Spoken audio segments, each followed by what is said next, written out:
Toujours dans la lecture de ce texte, donc sur la vie en fait de Yogananda et justement cet aspect en particulier du défi donc qu'a été sa vie. Et alors voilà, la thématique c'est l'organisation. On parle d'organisation et on arrive finalement à pourquoi est-ce que cette organisation existe. Ok, on a vu ça hier que euh, si Yogananda n'avait pas créé une organisation, son message n'aurait pas survécu. En fait, lui-même était très conscient des difficultés ou des limites de cette organisation. On trouve des passages dans, je pense que c'est dans la biographie de Yogananda ou peut-être dans d'autres textes, je ne sais plus dans quel endroit j'ai lu tout ça, mais dans lequel Yogananda prévenait en fait les personnes qui allaient maintenir son organisation après son départ. euh, de manière assez sévère, en fait, hein, sur le, enfin, sévère. Je crois que je me rappelle cette phrase qu'il leur a dit, si je revenais dans 20 ans, je ne reconnaîtrais pas mes propres enseignants. Ce qui est un avertissement assez consistant sur justement la capacité d'une organisation à déformer un message. Et donc, le grand défi, finalement, c'est de garder le message authentique, sans non plus se rigidifier. Et ici, donc, c'est pour ça que je me sens bien ici dans Ananda. Je sens qu'il y a quelque chose de cet équilibre qui est maintenu. Euh, Quand on prend un cours, par exemple, avec des personnes qui sont à Ananda Village ou ailleurs, à Ananda Assisi, quand on participe à un cours, que ce soit en ligne ou en personne, il y a cet équilibre constamment qui est travaillé, qu'on essaie de maintenir entre garder l'essence des enseignements tout en amenant quelque chose de créatif de la personne elle-même. Parce que si on enlève cette partie-là, en effet, ça devient chloroformé. C'est-à-dire, l'organisation prend les textes écrits par Yogananda, les met sous vitrine et on peut les regarder, mais c'est tout. Il n'y a plus rien qui se développe à partir de là. Et en fait, non, Yogananda lui-même a dit à Swami Kriyananda que sa vie serait une vie euh, d'édition, d'écriture, une intense activité et de méditation aussi. Donc il a mis ça devant en fait, hein, et il lui a demandé d'écrire. Et quand Swami lui a dit mais tout est déjà écrit, et Yogananda lui a dit oh non, ne dis pas ça, il y a encore tant de choses à écrire. Et en effet, Swami a écrit, je crois, plus d'une centaine de livres de son vivant. Et Et encore, beaucoup de choses sont nécessaires. Et pour moi, c'est une merveille de voir que après le départ de Swami, Kriyananda, qui était si bien aligné avec son maître, avec Yogananda, que vraiment son maître pouvait écrire à travers lui. On voit ça dans beaucoup de livres, on sent cette qualité complètement alignée avec Yogananda. Et quelquefois, on ne sait plus si c'est Swami ou si c'est Yogananda qui écrit. Mais ce que je trouve si beau, c'est que maintenant, des personnes à Ananda reprennent ce flambeau et donc écrivent par exemple ce livre merveilleux qui s'appelle The Yugas, donc les Yugas, et qui est un chef-d'œuvre littéralement de recherche, de réflexion, de méditation, de corroborer en fait avec les recherches scientifiques ces grandes vérités sur les quatre âges qu'on retrouve dans toutes les traditions, quelles qu'elles soient, où qu'elles soient répandues ou réparties sur la Terre. Euh, les quatre âges de la conscience, là où on est maintenant, l'évolution qui va venir, pourquoi est-ce que ça descendait au moment de Jésus, etc., etc. Beaucoup, beaucoup de choses merveilleusement intéressantes. Et en fait, on a besoin de ça. C'est-à-dire que de dire, OK, Swami Shri Yukteswara dit ça, Yogananda dit ça, Lahima Hashaya dit ça, et c'est tout. Ce serait pas juste. On a besoin, nous, de continuer, de rester des instruments pour le maître. Et c'est, si on regarde la vie de Jésus et ses apôtres, c'est ce qui s'est passé de manière magnifique avec Saint Jean, par exemple, qui a vécu l'Apocalypse, par exemple, qui a eu cette expérience profonde mystique. Je peux pas la décrire bien, mais je sais que c'est mystique. On peut le voir dans le texte lui-même. Et, et il continue de témoigner de ces vérités éternelles qui sont aussi dans l'Apocalypse, par exemple. Donc les disciples sont là pour continuer de faire vivre le Maître, de lui permettre d'écrire, de parler, de se manifester. Et alors je vous lis un petit peu plus du passage. Donc vous vous rappelez que euh, voilà, Swami nous disait hier que Yogananda, à travers ce texte, Yogananda n'avait en fait aucune envie de créer une organisation. Lui, il voulait être dans la vie de l'esprit, mais pas dans les limites euh, égotiques, c'est-à-dire liées à l'ego, en fait, hein, du fait de créer une organisation avec des personnes qui voudraient ensuite avoir le pouvoir, etc., etc., etc. Donc, plus d'une fois, il exprima le désir de tout abandonner et de ne plus vivre que pour Dieu. Mère divine, s'écria-t-il, je vais tout quitter et ne jamais me retourner. Mais il ajouta plus tard, Mère divine m'a rappelé à l'ordre. Je devais revenir et achever l'œuvre qu'elle m'avait confiée. Que ressentaient ses disciples, ceux qui vivaient auprès de lui? Sans aucun doute, ils partageaient ses états d'âme, si souvent exprimés avec tant d'émotion. Eux aussi auraient préféré une vie monastique simple, faite de dévotion, de service au gourou et de méditation. Souvent, nous nous consacrons d'autant plus ardemment à une tâche pesante, comme pour prouver notre sincère volonté d'accomplir la volonté divine plutôt que la nôtre. Car aucun d'eux n'était venu à lui avec l'âme d'un administrateur. Donc parmi ses disciples, hein, Swami est conscient que personne n'était là. Et d'ailleurs, Swami Kriyananda a pu parler avec, par exemple, Taramata, et Taramata, qui est une disciple ancienne de Yogananda, qui a vécu longtemps avec lui, disait à Swami, moi j'espérais qu'on allait retourner en Inde et qu'on allait vivre dans les montagnes avec Yogananda et simplement vivre avec notre maître, mais non. Et donc Yogananda les entraînait à servir aussi, à travailler sur l'édition du livre Yogananda, l'autobiographie d'un yogi, à aller chercher une maison d'édition, à créer des centres un peu partout, non pas seulement en Amérique, mais en Europe aussi, etc.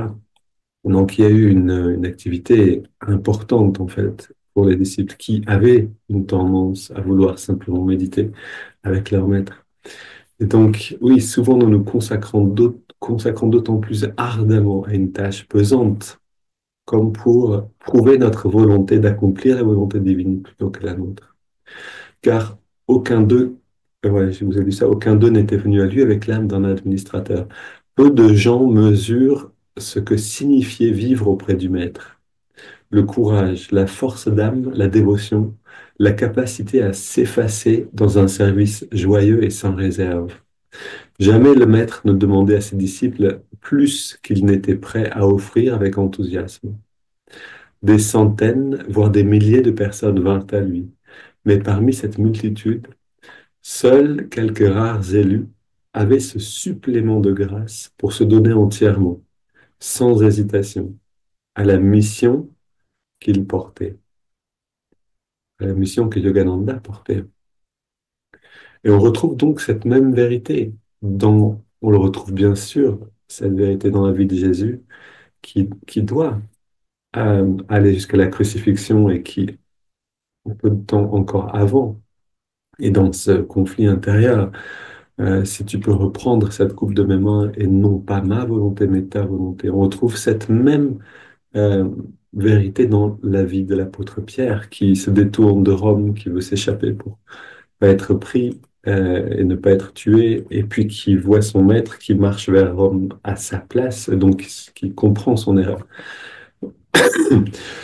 En fait, cette phrase que dit Jésus à l'apôtre, bien avant, au début encore de la vie de Pierre avec Jésus qui lui dit, tu devras aller euh, là où tu ne veux pas aller. Je sais plus exactement la phrase, mais il lui dit quelque chose comme ça. Et c'est ça que nous, on a besoin de faire. C'est ça que Yogananda a démontré. C'est ça que Swami Kriyananda a démontré. À la fin de sa vie, Swami, il était fatigué. Il était en Italie et tout d'un coup, il a reçu, il avait plus de 80, je crois. Il était vraiment fatigué à la fin aussi avec des problèmes de santé. Et puis tout d'un coup, il reçoit cette inspiration que maintenant, il doit partir en Inde pour créer des centres en Inde. Donc, vous imaginez la chose. Et il a dit que pendant une journée, il y a des pensées qui sont venues le tenter pour abandonner ce projet, mais qu'il les a rejetés avec force. Il a dû vraiment manifester cette force-là pour les rejeter. Et ensuite, il est parti et les choses se sont très bien passées en Inde aussi. Et ça fleurit merveilleusement en Inde. Il y a différents centres qui s'ouvrent. Euh, il avait ce pouvoir, cette force en fait, de pouvoir magnétiser, attirer les gens vers ses enseignements et en fait donner en Inde des enseignements sur la Bhagavad Gita que les Indiens n'avaient pas reçus, ne connaissaient pas littéralement. Beaucoup d'Indiens qui ont dit ça aussi. Donc il est venu redonner un trésor. Mais toutes ces choses qui viennent porter des fruits le seront toujours, c'est-à-dire elles seront toujours fertiles si on se déplace hors de la zone de confort. Et donc, on peut se poser cette question. Est-ce que ma vie est fertile? Combien de fois dans la journée je me déplace hors de ma zone de confort? Combien de fois je me lève en me disant, j'aimerais vraiment rester sous ma couette, mais je me lève quand même. Combien de fois je vais, vous savez, c'est intéressant parce que quand je suis allé voir un astrologue, une des premières fois à Ananda, en astrologie védique, et cet astrologue m'a regardé, il a regardé ma carte, puis il a entendu un petit peu à propos de ma vie et il m'a dit, ah, il faut vraiment que tu te trouves des défis. C'est trop confortable dans ta vie en ce moment. Et, et je me rappelle que le défi est venu automatiquement, directement à l'esprit, c'était satsang, c'est-à-dire parler, parler, ok. Et ensuite, les choses se sont mises en place.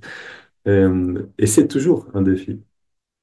Mais j'apprends à aller vers ce défi, le défi de donner un satsang en ligne. Ok, ça, je commence à l'avoir pratiqué. Ça fait 1 ou 2 ans que je le fais régulièrement. Le défi de donner un satsang en personne, il est présent. Alors, je vais dans cette direction. Et je nous encourage tous à aller dans cette direction-là. Qu'est-ce que c'est un défi pour moi? Non, je peux pas parler devant des gens. 501, par exemple, c'est un défi. Ou alors, non, moi, je peux pas dealer avec telle ou telle chose. Vous savez tous vos défis et vous savez lesquels c'est. Et on a tendance à se cacher derrière, à dire non, mais ça c'est pour plus tard. Moi, je peux pas maintenant. Il faut que je grandisse encore. Mais c'est une illusion. On a besoin d'aller vers ce défi, même un petit peu seulement. Même commencer avec ça. Pas forcément, pour moi, ce serait pas forcément d'aller parler dans le Carnegie Hall devant des milliers de personnes. Si je peux pas encore le faire devant une trentaine en étant complètement détendu. Donc, il faut commencer là où on peut le faire, bien sûr. Mais on se met en chemin. Et c'est ça qui est merveilleux, c'est que quand on va là où on a un potentiel, parce que le défi, c'est le potentiel aussi, mais quand on va là où on n'est pas encore fort et qu'on y va avec sincérité, en réalité, on n'a rien à perdre, parce que si on trébuche, euh, on est sincère. Et donc, on va se redresser.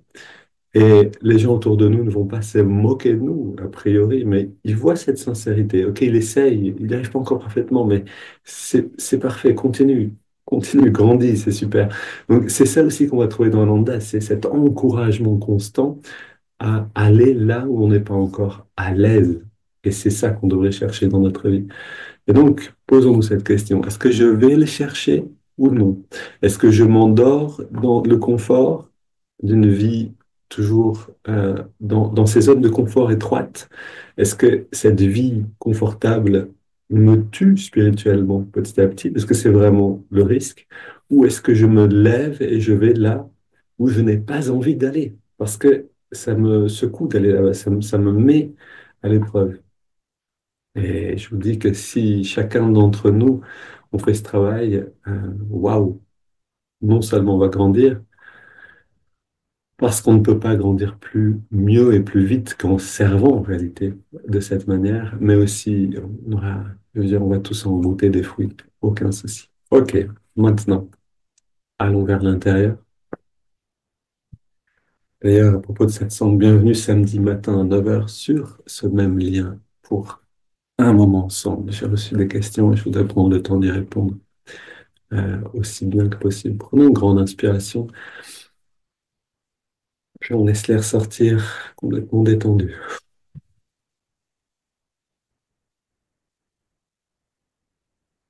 On détend encore. Sentez que en gardant l'attention sur la détente, on finit par déverrouiller, par effacer des tensions qui n'étaient pas perceptibles même avant.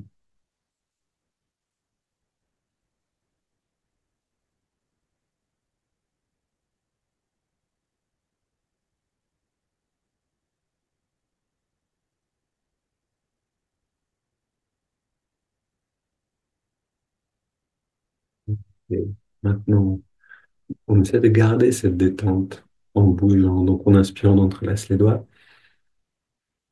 Expire les mains vers l'avant, on arrondit le dos. Inspire, on étire vers le ciel. Expire, on se penche vers la gauche. Inspire au centre. Expire, on se penche vers la droite. Et retour au centre. Expire, on se tourne vers la gauche. On pose les mains. On va le plus loin possible. On respire bien profondément. Et on revient au centre. Inspire vers le ciel. Expire, on se tourne vers la droite. On pose.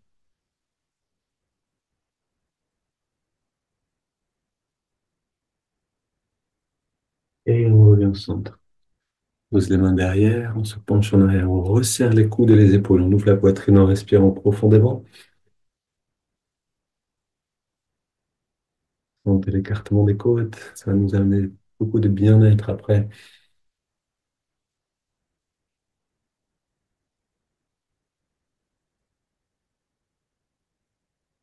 Et on revient au centre. On pose les mains sur les cuisses, paumes vers le ciel, dos dressé détendu, les yeux fermés. Les yeux redressés également, très légèrement. Et on sent l'ouverture dans la poitrine.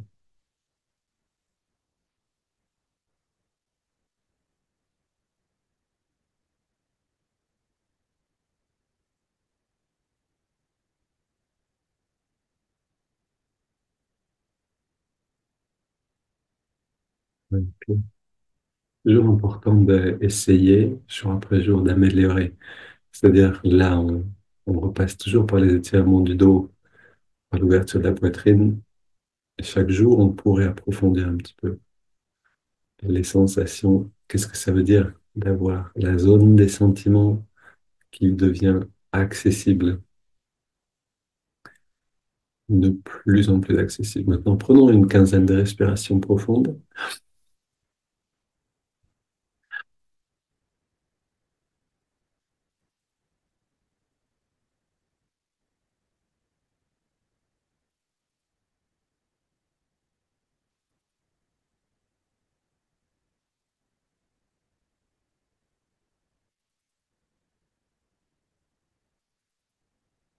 Cinq dernières. Cinq dernières maintenant. Essayons d'augmenter un petit peu l'amplitude.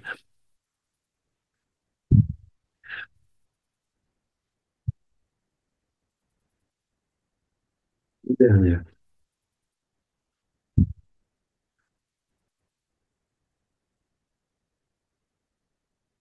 Et on inspire lentement, très lentement, en restant très détendu.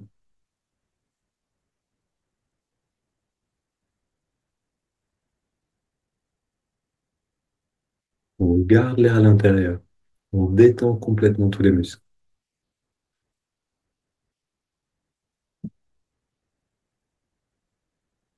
On détend encore plus. Et on expire naturellement, laissant l'air sortir sans faire d'effort.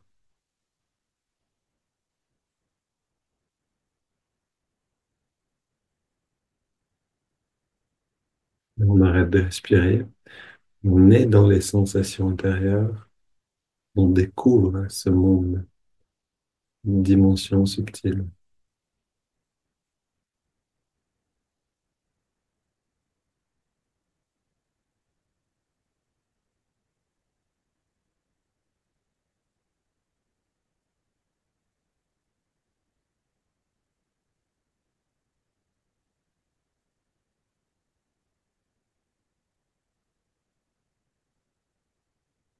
On inspire maintenant. On garde l'air dedans, on rentre le ventre, on contracte le périnée, on redresse le regard. On relâche tout et on expire.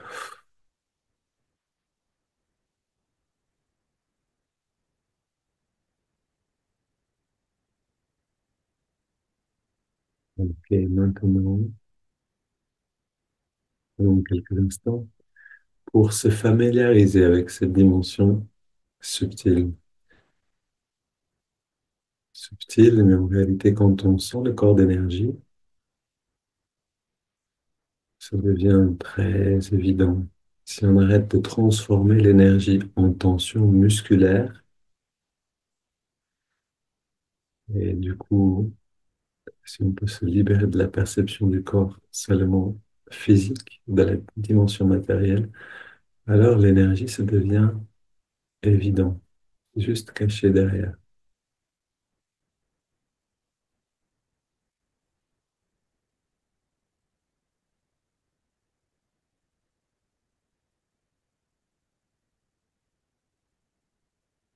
La question est donc, est-ce que je peux me libérer des émotions? Parce que les émotions, c'est des tensions musculaires qui se cachent dans le corps. Ok, maintenant une double inspire. On contracte tout au maximum et on relâche complètement. Encore une fois, on contracte tout en serrant les poings. On relâche. Une dernière.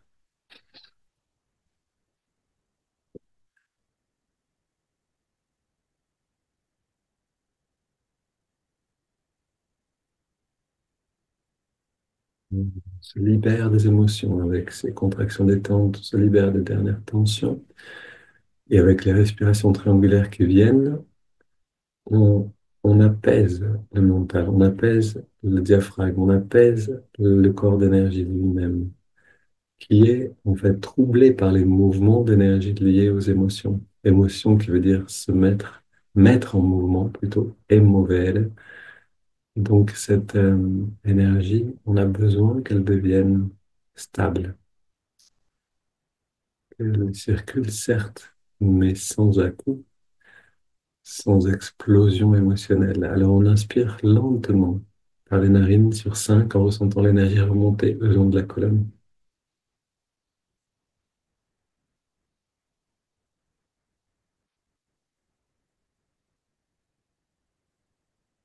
On garde l'air dedans, on concentre l'attention à la jonction des sourcils,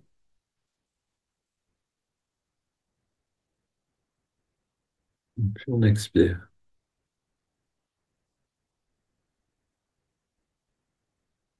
On sent le bien-être qui se diffuse à travers tout le corps.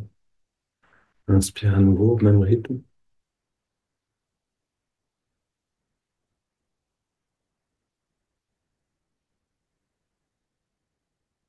On garde l'air dedans,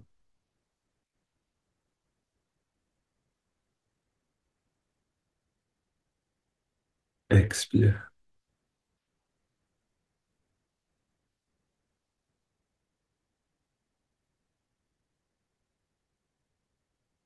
Inspire. Essayons de continuer de détendre le corps en attendant, en même temps. On garde,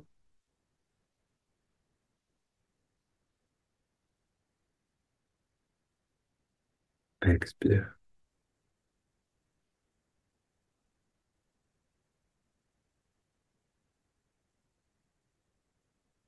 Un dernier cycle, inspire.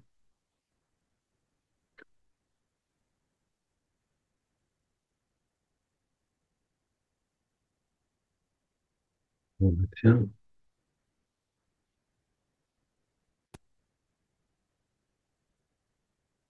Expire.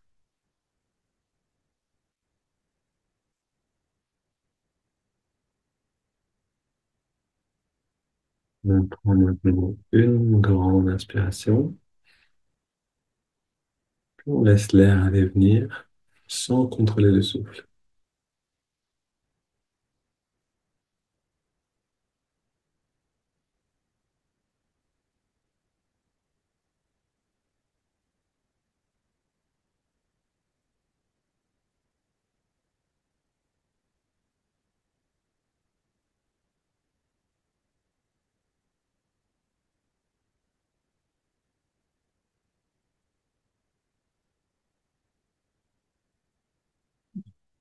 Et ce moment où on apprécie, et ces moments pendant lesquels on apprécie simplement, sont largement aussi importants que tout le reste, puisque c'est le moment où la conscience peut s'épanouir.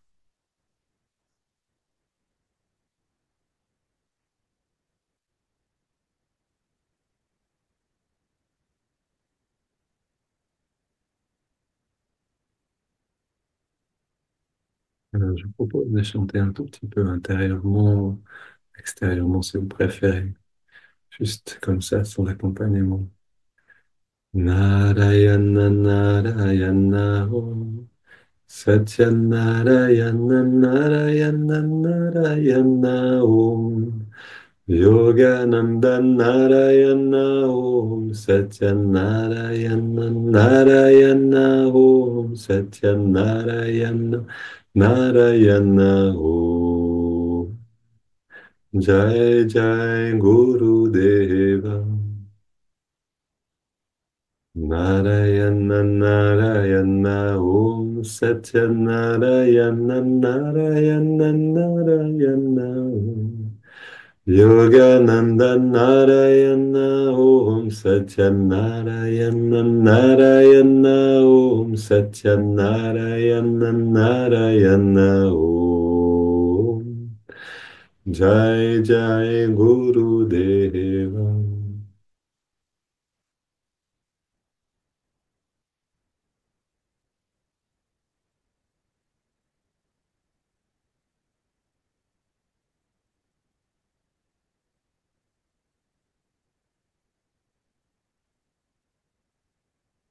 Et là aussi, on apprécie la qualité du cœur qui est présente.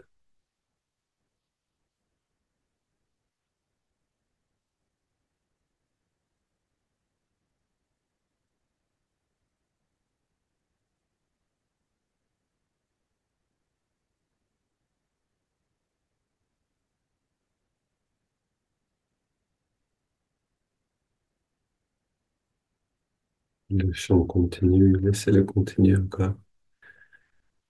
Et on amène l'attention dans les narines pour aller dans l'expérience du souffle. On reçoit la fraîcheur de l'inspire, là où on sent l'air le mieux, et la tiédeur de l'expire.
Et on ne reste pas à la surface. On rentre dans la respiration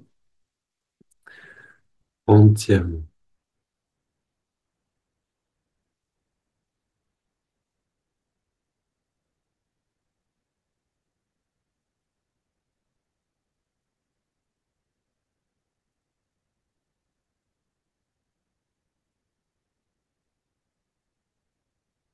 Si vous sentez que la texture de la respiration change, c'est que vous êtes en train d'entrer dedans.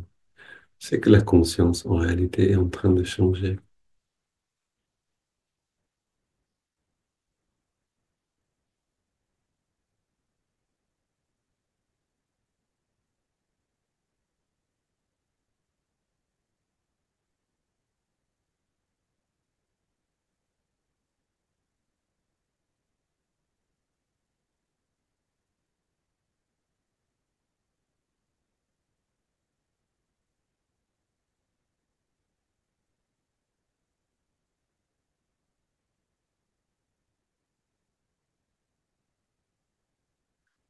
Et on ajoute le mouvement de l'index de la main droite. Chaque inspiration naturelle, l'index revient un tout petit peu vers la paume. À chaque expiration naturelle, on relâche complètement l'index et surtout, on relâche tout le muscle.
Le mantra Hong sort tout en continuant d'entrer plus profondément dans le souffle, tout en continuant de détendre le corps de plus en plus.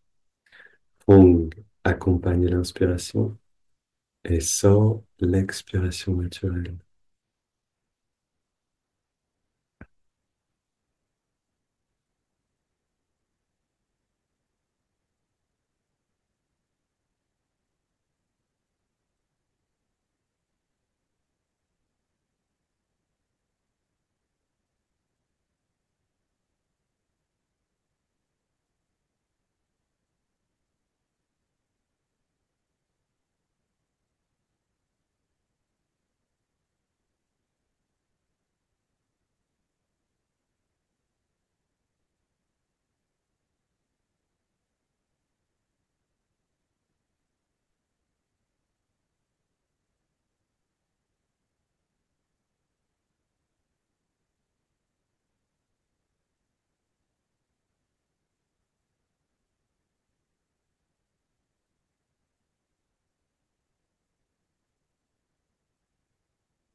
Donc,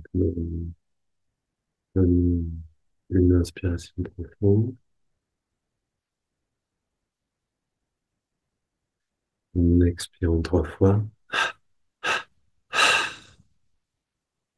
Quelques instants sans respirer.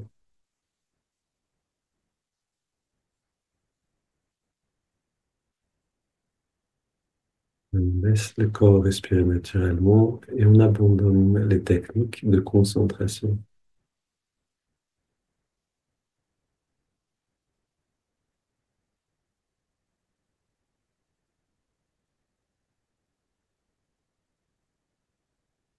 Alors, on peut voir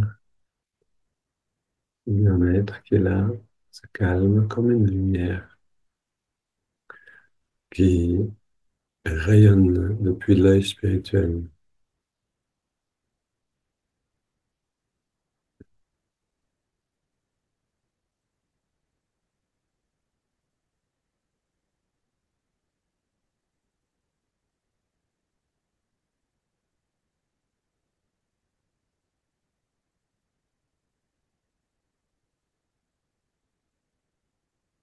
On la laisse rayonner dans tout le corps.